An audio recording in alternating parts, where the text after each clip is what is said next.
Hey guys, and welcome to a video that I like to call my experiences, emotions, and things that, I've learned or felt from taking ECE 451 here at Penn State Altoona.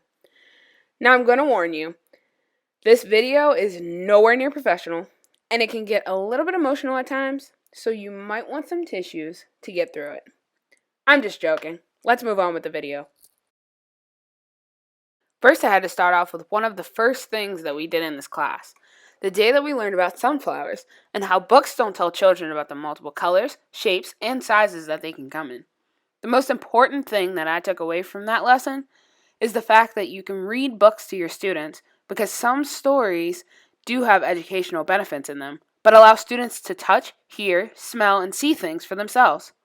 In this case, the sunflower that was pictured in the book was in 2D, so we couldn't see what the back of it looked like, or whether the petals were the same color, front and back. When Kristen brought her sunflowers into class, not one of them was the same shape, size, or color.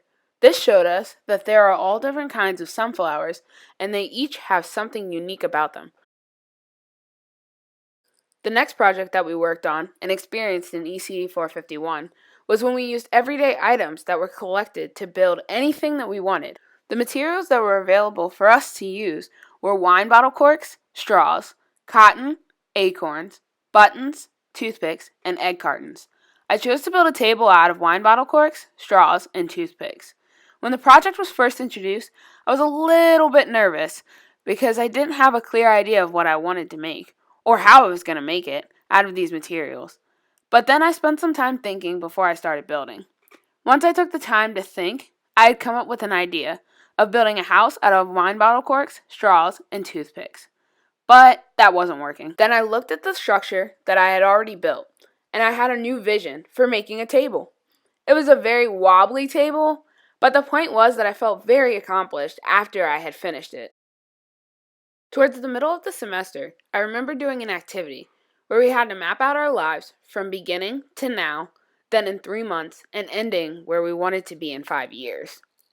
I'm not sure why we participated in this activity, but I just remember taking a second to reflect on how far I've come. This image captures so many things that have made me who I am today, but it also frustrates me that I couldn't capture some of the other things that have shaped me into the person that I have become today. For example, when I was in middle school, I had a really rough patch. I hated school, and there were some struggles in my home life, so I reacted by getting into fights with my classmates and my teachers. This was a poor choice on my part, but I felt that it was the right thing to do at the time. One of the things that I am not very proud of is the fact that I allowed my 7th grade math teacher to get the best of me. It got to the point where I began flipping desks in the classroom because I wasn't allowed to hit her. But the part of the situation that I am proud of myself for is the fact that I realized that I need to become the bigger person in order to be successful. If it wasn't for this realization, I wouldn't be the person that I am today. My favorite form of teaching is through using real-life objects to teach your students. In order for students to make the connection between what they are learning and the real world, you have to bring the real world into the classroom. Using real-life objects also helps students understand the purpose of them going to school every day and learning new things. If we as teachers teach them through using textbooks and programs, they will never get the experience or have a full understanding of why they have to learn in order to live in today's society. This is why I want to use so many real-life experiences and examples to teach my students instead of always using textbooks and programs. Other people's experiences and being able to touch and feel things in the classroom is what helped me learn in school more than any textbook or program could ever do. One thing that I enjoyed was being able to do research on Erik Erikson, who I believe is one of the theorists that I would like to use the most of in my future classrooms. My partner for this project was Sydney, and we worked really well together. She helped do the research part of our theorist project and helped structure our overall presentation so that it would flow naturally. My contribution may seem like a cop-out to some people, but I helped with some of the research and by typing, but I mainly worked on the presentation board. My favorite thing is to do crafts. So, we were told to be creative with our presentations, and I automatically knew that I wanted to make a presentation board. Making the presentation board was my absolute favorite part of this project. Now for the moment of truth, the puppet portion of ECE 451. Now I know that this course isn't all about the puppets because there are many other things that we have learned and taken away from this class. But boy, did these puppets give me a run for my money. When we were first planning out the puppets, making the sketches, and coming up with a theme for our puppet show, I thought writing the scripts would be the hardest part. Oh my, was I wrong. The part that I struggled the most with was the actual puppet due to the lack of experience that I have using a sewing machine or even sewing period. There were times where I wanted to just throw in the towel and say, enough is enough, I'm done with this. I knew that I can overcome anything that I put my mind to, even with a little help from the people around me. The most frustrating part of making these puppets was when I sewed my headpiece on backwards, twice. Not once, but twice. I was so mad at myself. Once I got past this obstacle, I felt like I could accomplish anything else. Now, I am not going to say that I completed this task on my own, because I didn't.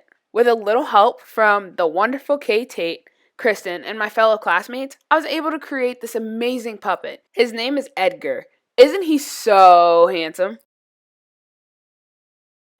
Alright, it's about that time where I end my presentation. But I wanted to make sure that I ended my presentation with the textbooks that we use for the class and a few pictures that show how I would read and study each passage from the books.